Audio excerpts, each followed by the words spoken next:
आज हमारा क्लास है हिंदी पेडागोजी का। टॉपिक वाइज क्वेश्चन है। आज हमारा टॉपिक है भाषा अर्जन एवं भाषा कौशल। 30 इम्पोर्टेंट क्वेश्चन आज हम लोग कर रहे हैं। इसमें से आज हमारा फर्स्ट क्वेश्चन है भाषा अर्जन लैंग्वेज एक्विजिशन क्या है। ए में है नियम याद करना, बी में है प्राकृतिक रूप से भाषा सीखना, सी में परीक्षा पास करना, डी में है व्याकरण करना। क्वेश्चन नंबर ए का आंसर हो जाएगा बी, प्राकृतिक रूप से भाषा सीखना।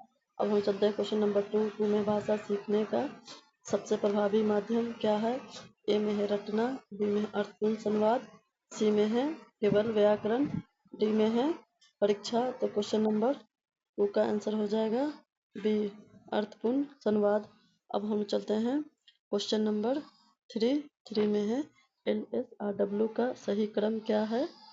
ए में है LSRW, बी में है RWLS, सी में है SLRW और डी में है RWRSL।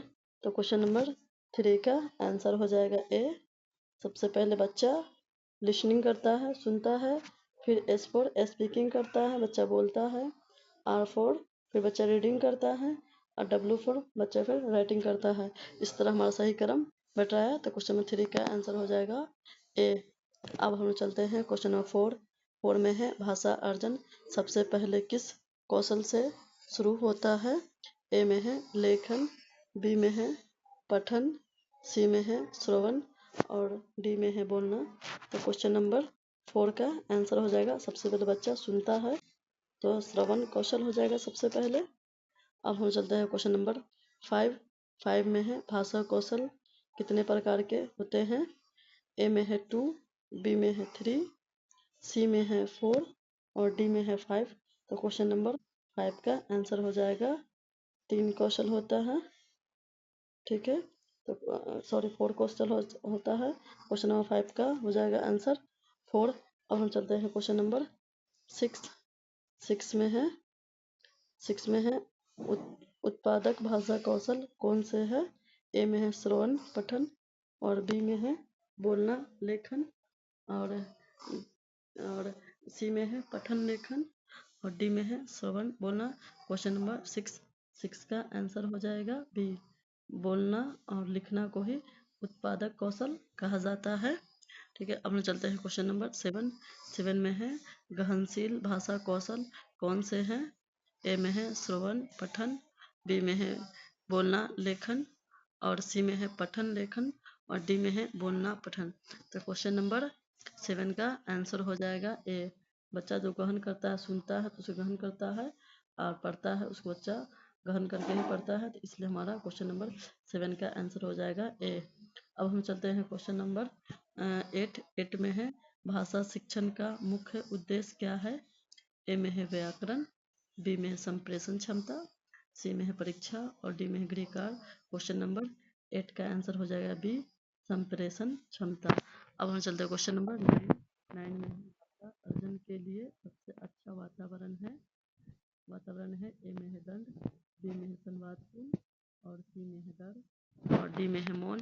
क्वेश्चन नंबर 9 का आंसर हो जाए बी, संवादपूर्ण। अब हम चलते हैं क्वेश्चन नंबर 10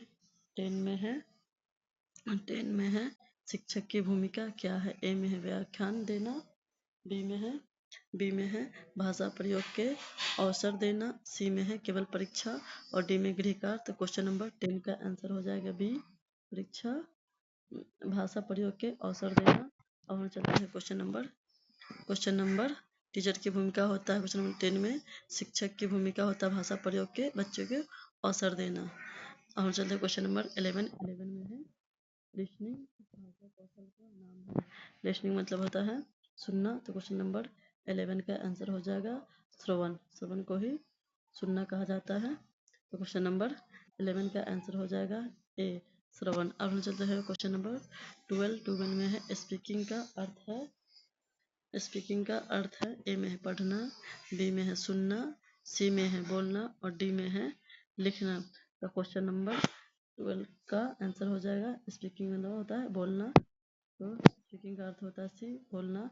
अब हम चलते हैं क्वेश्चन नंबर 13 में है रीडिंग का अर्थ है ए में है लिखना, बी में है पढ़ना, सी में है बोलना और डी में है सुनना।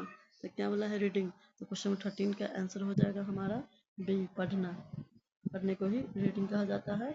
अब हम चलते हैं क्वेश्चन नंबर 14। 14 में है राइटिंग का अर्थ है ए में है सुनना, बी में है बोलना और सी में है पढ़ना और डी में है लिखना। तो क्वेश्चन नंबर 14 का हो जाएगा, क्या पूछा राइटिंग, तो बोला लिखना। तो क्वेश्चन 14 का आंसर हो जाएगा डी लिखना। अब हम चलते हैं क्वेश्चन नंबर 15। 15 में है भाषा अर्जन किस प्रकार होता है, ए में है स्वाभाविक, बी में है कृत्रिम, सी में है केवल पुस्तक से, डी में है परीक्षा से। तो क्वेश्चन नंबर 15 का आंसर हो जाएगा ए स्वाभाविक रूप से बच्चा भाषा अर्जन करता है। अब हम चलते हैं क्वेश्चन नंबर 16। 16 में है भाषा सीखने में त्रुटियां होती है, ए में है हानिकारक, बी में सीखने की प्रक्रिया का भाग है और सी में है असफलता का संकेत है और डी में है दंड योग है। क्वेश्चन नंबर 16 का आंसर हो जाएगा कि त्रुटि जब बच्चा करता है तो वो सीखने की प्रक्रिया का एक भाग है। तो क्वेश्चन नंबर 16 का आंसर हो जाएगा बी सीखने की प्रक्रिया का भाग है। अब हम चलते हैं क्वेश्चन नंबर 17। 17 में है भाषा शिक्षण में सबसे महत्वपूर्ण क्या है, ए में है रटना, बी में सहभागिता और सी में है दंड और डी में है गृहकार्य। क्वेश्चन नंबर 17 का आंसर हो जाएगा बी सहभागिता। अब हम चलते हैं क्वेश्चन नंबर 18। 18 में है भाषा शिक्षण में कहानी का उपयोग क्यों किया जाता है, तो ए में है मनोरंजन के लिए, बी में है भाषा विकास के लिए, सी में है समय बिताने के लिए और डी में है परीक्षा के लिए। तो क्वेश्चन नंबर 18 का आंसर हो जाएगा कहानी का उपयोग किया जाता है भाषा विकास के लिए।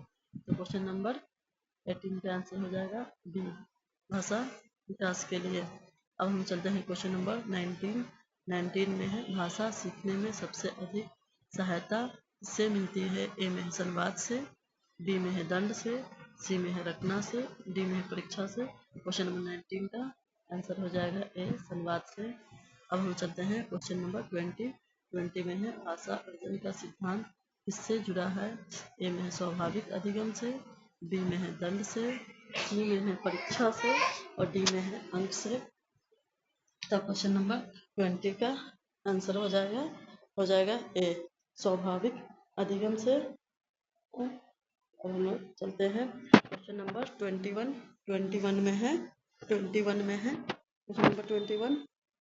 में है 21 में है बच्चों की भाषा त्रुटियां पर शिक्षक को क्या करनी चाहिए, ए में है दंड देना चाहिए, बी में है सुधार हेतु मार्गदर्शन देना चाहिए, सी में है अनदेखा करना चाहिए और डी में है कक्षा से निकालना चाहिए। तो क्वेश्चन नंबर 21 का आंसर हो जाएगा बी सुधार हेतु मार्गदर्शन देना चाहिए। अब हम चलते हैं क्वेश्चन नंबर 22। 22 में है भाषा शिक्षण में TLM का अर्थ है, ए में है टीचिंग लर्निंग मटेरियल, बी में है टेस्ट लर्निंग मेथड, सी में है टीचिंग लर्निंग मॉडल और डी में है total language method. Question number 22 का आंसर हो जाएगा TLM का अर्थ होता है teaching learning material. Question number 22 का आंसर हो जाएगा ए। अब हम चलते हैं क्वेश्चन नंबर 23। 23 में है भाषा सीखने में सबसे महत्वपूर्ण भूमिका किसकी होती है, ए में है सक्रिय विद्यार्थी, बी में है शिक्षक, सी में है केवल पुस्तक, डी में है केवल परीक्षा। क्वेश्चन नंबर 23 का आंसर हो जाएगा ए सक्रिय विद्यार्थियों का महत्वपूर्ण भूमिका होता है भाषा सीखने में। अब हम चलते हैं क्वेश्चन नंबर 24। 24 में है भाषा शिक्षण में कविता का उद्देश्य क्या है, ए में है रटना, बी में है भाषा और कल्पना शक्ति का विकास, सी में है समय बिताना, डी में है परीक्षा। तो क्वेश्चन नंबर 24 का हो जाएगा बी भाषा और कल्पना शक्ति का विकास होता है भाषा शिक्षण में कविता का उद्देश्य है। अब हम चलते हैं क्वेश्चन नंबर 25 में है भाषा कौशल के विकास के लिए सबसे अच्छा तरीका है। ए में है अभ्यास, बी में है दंड, सी में है रटना, डी में है मौन। क्वेश्चन नंबर 25 का आंसर हो जाएगा ए अभ्यास। अब हम चलते हैं क्वेश्चन नंबर 26 में है बहुभाषी कक्षा में शिक्षक को क्या करना चाहिए। बहुभाषी मतलब बहुत सारी भाषा के कक्षा में शिक्षक को क्या करनी चाहिए। ए में है केवल एक भाषा का प्रयोग करना चाहिए, बिल्कुल भी नहीं होगा, एक भाषा का प्रयोग करे तो बच्चा सीख पाएगा ही नहीं। बी में सभी भाषाओं का सम्मान करना चाहिए, और सी में है दूसरी भाषा पर रोक लगाना चाहिए, और डी में है दंड देना चाहिए। दंड तो देना ही नहीं है, तो क्वेश्चन नंबर 26 का आंसर होना चाहिए बी, सभी भाषाओं का सम्मान करना चाहिए एक शिक्षक को बहुभाषिक कक्षा में। अब हम चलते हैं क्वेश्चन नंबर 27 में है भाषा मूल्यांकन का उद्देश्य है। ए में है अंक देना, बी में है सीखने की प्रगति जानना, सी में है दंड देना, और डी में तुलना करना।